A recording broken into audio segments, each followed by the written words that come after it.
بسم اللہ الرحمن الرحیم۔ السلام علیکم ورحمۃ اللہ وبرکاتہ۔ اس واقعے میں سلطان صلاح الدین ایوبی رحمۃ اللہ علیہ کی زندگی پر ایک بہت بڑا بدکاری کا داغ لگنے کے بارے میں آپ کو آگاہ کیا جائے گا۔ آدھی رات کا وقت ہو چکا تھا۔ صلاح الدین ایوبی جو کہ مستقبل کا سلطان تھا، اس پر ایک شاریہ نامی لڑکی نے بدکاری کا الزام لگا دیا تھا۔ قاضی ابن ارسون جو کہ سلطان صلاح الدین ایوبی کا استاد بھی تھا، صبح اس مقدمے کو سننے والا تھا۔ یہ الزام ایک عام انسان پر نہیں، ایک باصلاحیت اور باکردار انسان نجم الدین کے بیٹے سلطان صلاح الدین ایوبی رحمۃ اللہ علیہ پر ایک لڑکی نے لگایا تھا۔ قاضی ابن ارسون بہت پریشان تھا کہ اگر میرے شاگرد پر لگایا گیا الزام سچ ثابت ہو گیا تو میری ساری زندگی کی تعلیم اور دی گئی تربیت پر پانی پھر جائے گا۔ قاضی نے وضو کیا اور مصلح بچھا کر اللہ کے سامنے سجدے میں گر گیا اور دعا کرنے لگا، اے میرے مالک، تیرے باکردار اور نیک بندے پر مشکل وقت آ پڑا ہے، تو اس کی اپنی غیبی مدد فرما اور اس کی عزت کی حفاظت فرما۔ بے شک تو ہی عزت دینے والا اور تو ہی ذلت دینے والا ہے۔ میرا دل نہیں مانتا کہ سلطان صلاح الدین ایوبی کسی کی طرف بری نظر بھی اٹھا کر دیکھے، لیکن دوسری طرف شاریہ نامی لڑکی پورے زور سے سلطان صلاح الدین ایوبی پر اتنا بڑا الزام لگا رہی ہے۔ محترم ناظرین، یہ واقعہ کچھ اس طرح ہے کہ جب سلطان نور الدین زنگی رحمۃ اللہ علیہ اپنی سلطنت پر قائم و دائم تھے تو صلاح الدین ایوبی پر ایک شاریہ نامی لڑکی نے الزام لگایا کہ صلاح الدین ایوبی نے مجھے اکیلے پا کر اس کے ساتھ زبردستی کرنے کی کوشش کی۔ سارے لوگ حیران تھے کہ سلطان اس طرح کا کام کر سکتا ہے کیا؟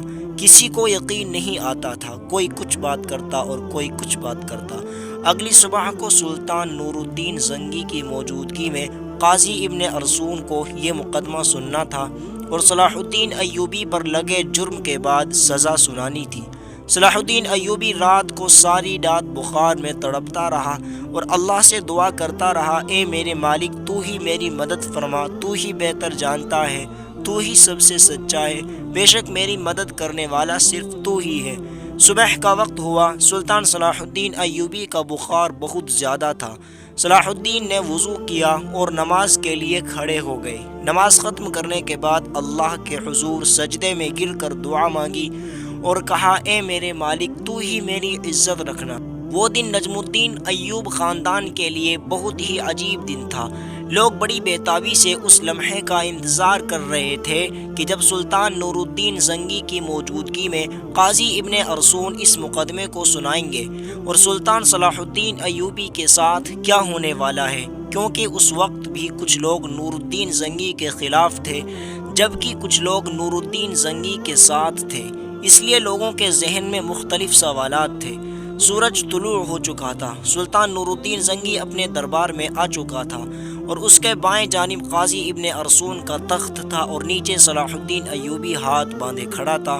تھوڑی دیر کے بعد قاضی نے فرد جرم پڑھ کر سنایا اور فرد جرم پڑھنے کے بعد قاضی سلطان صلاح الدین ایوبی سے مخاطب ہوا اور کہا کہ تمہیں اپنی صفائی میں بولنے کا پورا حق ہے۔ قاضی کی بات ختم ہوتے ہی سلطان صلاح الدین ایوبی رحمۃ اللہ علیہ نے قاضی سے مخاطب ہوتے ہوئے کہا کہ قاضی صاحب، جس لڑکی کو میں نے دیکھا تک نہیں، اس کے ساتھ کچھ برا کرنے کے بارے میں سوچ بھی کیسے سکتا ہوں؟ یہ سنتے ہی قاضی صاحب نے حکم دیا کہ شاریہ نامی لڑکی کو حاضر کیا جائے۔ جب وہ لڑکی دربار میں حاضر ہوئی تو لوگوں کی حیرت کی انتہا نہ رہی، کیونکہ اس لڑکی کا سارا جسم ڈھانپا ہوا تھا اور صرف آنکھیں وہ بھی بڑی مشکل سے دکھائی دے رہی تھی۔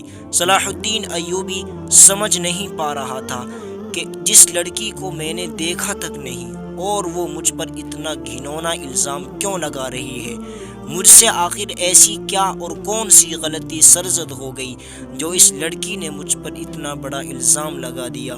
قاضی ارسون شاریہ نامی لڑکی سے مخاطب ہوا اور پوچھا کہ بتاؤ، صلاح الدین ایوبی نے تمہارے ساتھ کیا کیا؟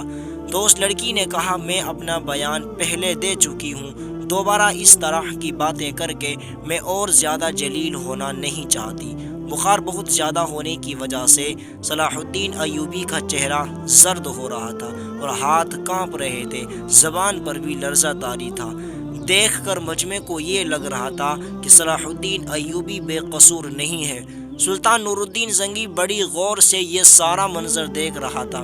پورے دربار میں سناٹا چھایا ہوا تھا۔ لوگ بڑے غور سے سلطان صلاح الدین ایوبی اور اس لڑکی کی باتوں کو سن رہے تھے۔ سلطان صلاح الدین ایوبی نے اس لڑکی سے کہا کہ کیا تمہیں اپنے رب سے ڈر نہیں لگتا کہ تم ایک بے قصور انسان پر اتنا بڑا الزام لگا رہی ہو؟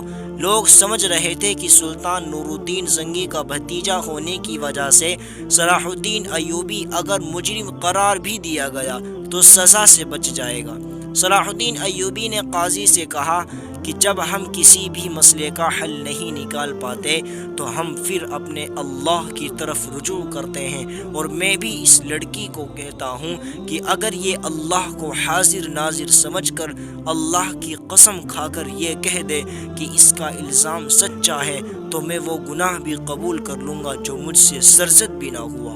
یہ سنتے ہی وہ لڑکی صلاح الدین ایوبی کو غور سے دیکھنے لگی۔ وہ سلطان صلاح الدین ایوبی کی حالت سمجھ چکی تھی۔